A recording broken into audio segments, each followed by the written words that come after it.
et à tous, j'espère que vous allez bien. Donc aujourd'hui nous allons apprendre à réaliser cet étui à lunettes. Donc comme vous pouvez le voir, cette fois-ci il se ferme grâce à son zip et du coup nos lunettes sont bien protégées à l'intérieur. Donc vous allez voir, cette vidéo est très facile à réaliser. Vous pouvez la réaliser pour des enfants, pour des hommes, pour des femmes, enfin vraiment comme vous le souhaitez, selon les tissus que vous allez choisir. Donc si la vidéo vous plaît, n'hésitez pas à la partager sur vos réseaux sociaux, à mettre un j'aime et à cliquer sur la petite cloche qui se trouve ici en bas. Pour réaliser cet étui à lunettes, il nous faut un tissu extérieur, un thermocollant ou mousse thermocollante et un tissu doublure de 30 cm de long par 32 cm de haut. Il nous faudra un zip de 30 cm et un curseur. Et on aura besoin également d'environ 1 mètre de biais. Donc pour commencer, je vais thermocoller le tissu extérieur. J'ai bien thermocollé mon tissu extérieur, donc maintenant je prends ma règle et mon crayon qui s'efface. J'ai toujours les 32 cm ici, sur la hauteur. Donc en partant du côté, je vais tracer des lignes de 2 cm. Donc je prends mon crayon, toujours un crayon qui s'efface ou une craie. Hein. Ne prenez surtout pas un crayon Bic par exemple, parce que on va enlever ces traces à la fin. 2 cm et ensuite je me remets sur la ligne. Je trace à nouveau 2 cm.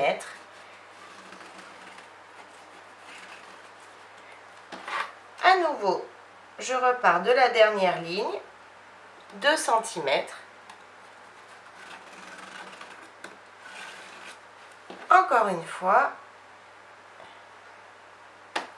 toujours 2 cm.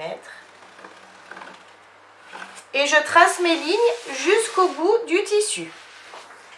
J'ai bien tracé toutes mes lignes, je ne sais pas si vous les voyez. Hop.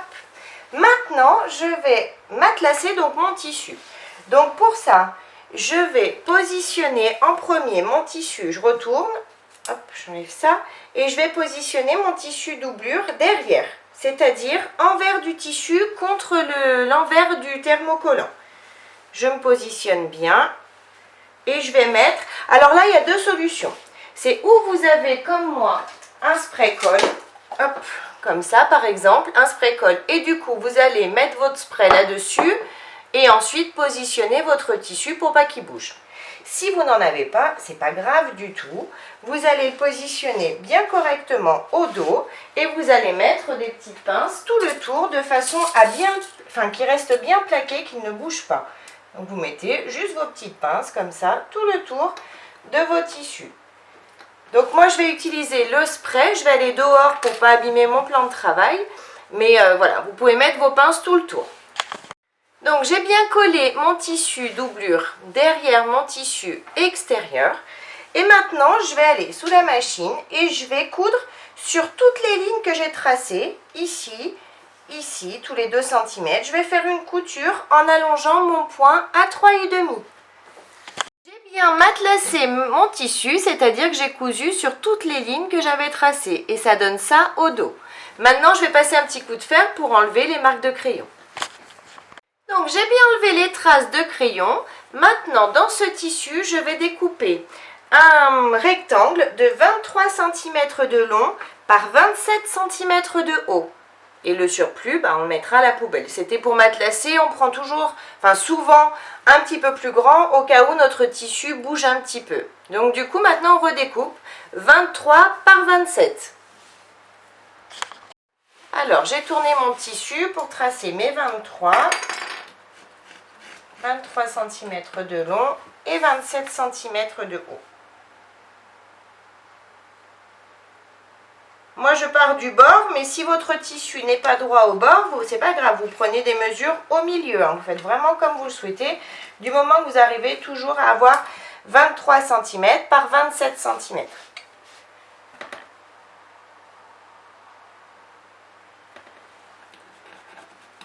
Et je finis de tracer. Et maintenant, je vais découper donc le surplus de tissu. Je me retrouve bien avec mes 23 cm par 27 parce que j'ai découpé donc le surplus de tissu que j'avais sur le côté. Maintenant, sur ce côté, je vais mesurer 15 cm de hauteur. 15 cm.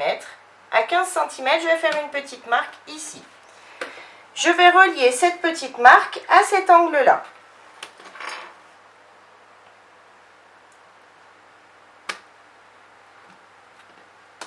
Et je trace un trait, toujours avec mon crayon qui s'efface, ou une craie, je trace ma ligne.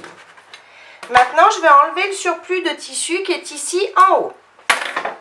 Donc, je découpe simplement sur ma ligne.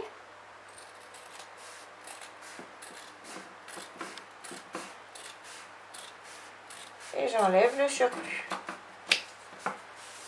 Voilà. Maintenant, je vais prendre du biais. Je vais mesurer de ma pointe ici à ma pointe ici, combien j'ai de centimètres. Donc, j'ai 26 cm. Donc, je vais découper 26 cm de biais. Je marque mon biais. 26. Je fais une petite marque. Hop, et je découpe. Même si c'est un peu plus, hein, c'est pas grave. Hein, vous pouvez prendre un peu plus. Maintenant, je vais positionner mon biais donc par-dessus. Donc moi, comme d'habitude, enfin comme souvent, c'est un biais qui se plie simplement en deux. Je vous mettrai le lien dans le descriptif, mais si vous avez un biais normal, pas de problème, vous faites pareil, hein, vous le pliez seulement en deux. Donc, je vais le positionner comme ça, par-dessus. Ici, je m'aligne bien et je mets mes petites pinces tout le long.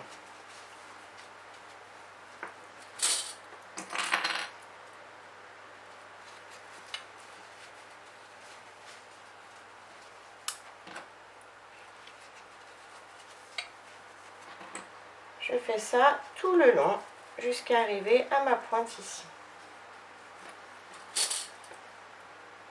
Et maintenant, je vais faire une couture au point droit à 5 mm du bord du biais ici en bas, tout le long. J'ai bien cousu donc mon biais ici, ça donne ça derrière. Maintenant, je prends mon zip et je vais le positionner dessous. Donc, je laisse dépasser du zip de chaque côté, pas d'importance. Je le positionne dessous. Si vous le souhaitez, vous pouvez mettre des petites épingles pour maintenir votre zip. Et ensuite, on va faire une couture au point droit à 5 mm du bord du biais ici en haut, de façon à coudre notre zip avec notre morceau de tissu. J'ai bien cousu mon zip. Maintenant, je vais enlever la partie du haut du zip. Je la détache, on n'en a pas besoin. Vous pouvez vous en servir pour faire un deuxième étui à lunettes si vous le souhaitez. Maintenant, je vais rejoindre donc cette partie-là à cette partie-là, tout simplement. Je vais vraiment aligner le bord de mes tissus, vous voyez, ici et ici, de façon à être bien droite. Je vais mettre des pinces pour maintenir mon zip bien droit, comme ça, tout le long. Et ensuite, je vais découper, hop, mes ciseaux, je vais découper environ un petit centimètre dedans sur un des côtés du zip, pas sur les deux, seulement un. Donc j'ai découpé les dents ici. Maintenant, je prends mon curseur, je vais glisser dans le grand morceau. Je me mets en face parce que du coup, c'est plus simple pour être droite. Dans le grand morceau, quand j'arrive à hauteur des dents, des petites dents de l'autre côté, je glisse les dents à l'intérieur et ensuite je fais glisser mon zip jusqu'en haut, comme ça. Donc maintenant, je vais retourner. Donc si vous le souhaitez, ce qui est le mieux, je pense, on va faire une petite couture sur notre zip de façon à ce qu'il ne s'écarte pas, qu'il ne s'ouvre plus. On fait une petite couture au point droit, juste ici. Ma couture est bien faite ici. Maintenant, je retourne. Donc, je vais délicatement, hop, je retourne le tout. Je vais positionner le bas, le tissu du bas, bien aligné avec l'autre tissu en face. Je vais mettre des pinces. Bien correctement, hop. Et donc, je vais tirer sur le haut de façon à pouvoir mettre des pinces également. Je vais enlever le surplus de zip. Je m'aligne bien. Hop. Et j'enlève le surplus de zip ici. Génial. Et je remets donc des pinces maintenant que c'est retourné. C'est bon, ça craint plus rien pour notre zip. Maintenant que j'ai mis mes pinces sur ce côté et en bas, je vais faire une couture au point droit à 5 mm du bord du tissu, ici et ici. Donc mes coutures sont bien faites ici et ici. Maintenant je vais positionner donc mon biais sur tout le reste, donc ici et ici, pour cacher donc mes coutures. Donc cette fois-ci, on va on va laisser dépasser environ 2 cm de biais pour pouvoir le retourner et avoir de jolies finitions. On retourne et cette fois, vous voyez, on replie le biais sur lui-même de façon à avoir une belle finition ici en haut. Et on met des pinces tout le long.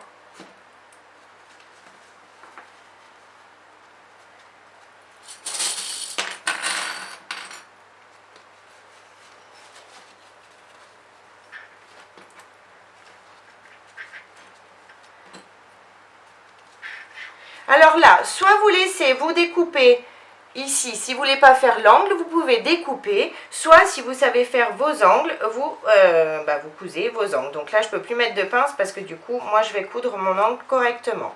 Mais vous pouvez très bien découper ici et refaire donc, repartir d'ici pour mettre le dernier morceau de passepoil, de biais, pardon. Donc, on va coudre notre biais à 5 mm du bord du biais, ici et ici, tout le long. Maintenant que mon biais est bien cousu tout le tour, je peux retourner donc mon étui à lunettes. Je retourne délicatement et je sors bien mes angles.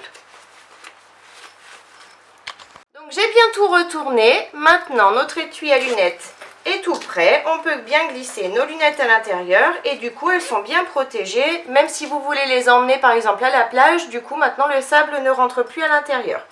Donc j'espère que la vidéo vous a plu. N'hésitez pas à mettre un j'aime, à vous abonner à ma chaîne et à mon groupe Facebook Le Monde de Mélou. En attendant, je vous fais plein de gros bisous et je vous dis à très vite pour une prochaine vidéo. Bye bye!